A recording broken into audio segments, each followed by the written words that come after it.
into another Mercy Health matchup as we preview games in the Skyline Chili Crosstown Showdown.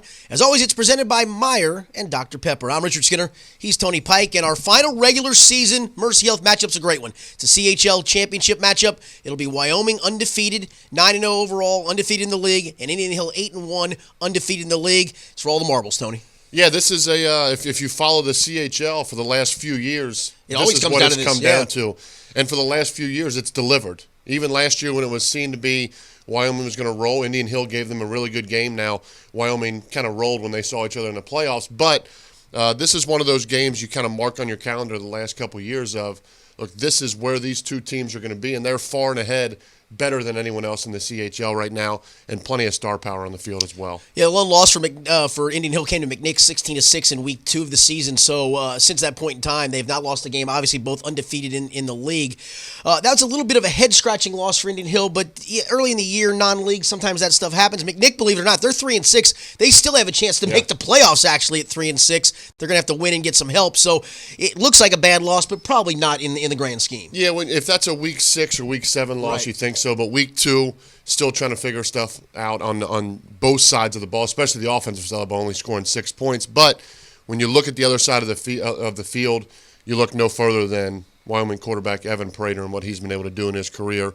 He's staying home. He's going to the University of Cincinnati. But in that league, in this division, he's been able to do whatever he wants. Pass, run. If the first option's not there, he can tuck it and go. He is a better athlete than everyone on the field, and he just happens to be playing quarterback. Yeah, and the funny thing is, as much accolades as he gets, and rightfully so, I got a chance to broadcast a handful of their games last year, the state championship game among them. Their defense is really good. They've given up 13 points in CHL play, 31 points overall, and really some of the points they've given up have come in garbage time or with a lot of subs on the field.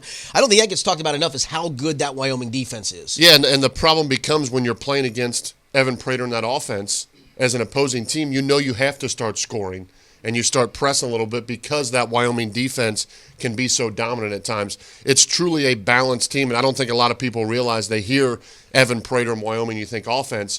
You don't realize how good this defense is and how a defense like this, and we've talked about it, can carry you into inclement weather, cold weather, late in the season, and trying to get that back-to-back state championship. And they'll be facing a really good quarterback in Trey Lopez for Indian Hill, 1,000-yard passer already, 839 yards rushing. They're going to at least play one playoff game, so he'll probably go over the 1,000-yard mark. These teams, by the way, are also 1-2 in Division 4, Region 16 in the Harbin ratings. So a big matchup in the CHL, but also potentially a big matchup when it comes to the Harbins. You can find out all the information on the Skyline Chili Crosstown Showdown games at xtownshowdown.com, also Xtown Showdown on Twitter. And coming up next, it's the Mercy Health Huddle, your information for your student athlete.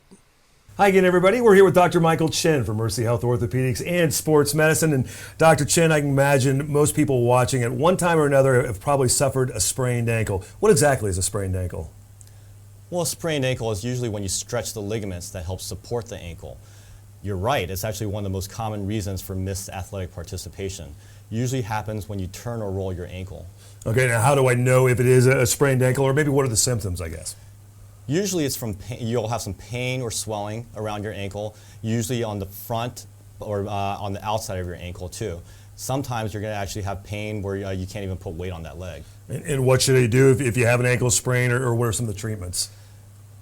Usually the first thing you want to do is what we call RICE therapy, where the RICE stands for rest, ice, compression, and elevation. I also often recommend to my patients or athletes to take some anti-inflammatories like Advil or Aleve. I'm sure time is part of the rehab process, but is there anything else you can do to rehab to come back quicker? Actually, what we call functional rehab is actually probably one of the most important reasons or best ways to get back to play as soon as possible. And that usually includes 3 different things: getting your motion back, getting your strength back, and finally regaining your balance. And then once an athlete comes back, how about ankle braces or tape? Obviously a good thing? That's a really good thing sometimes because it helps stabilize the ankle, which then can help prevent re-injury. Well, like you said, one of the more common injuries. Great information today, Doc. Thank you very much. You're welcome. When it hurts to move, what often hurts most is the fact that you can't. Because every rebound is calling your name, and every dance should be danced. It's in moments like these that we step in to help you step back off the sidelines Because it takes two to tango in this life, and you are meant to be the one. Mercy Health, healthcare for the universe of you. Find an orthopedic doctor at mercy.com/ortho.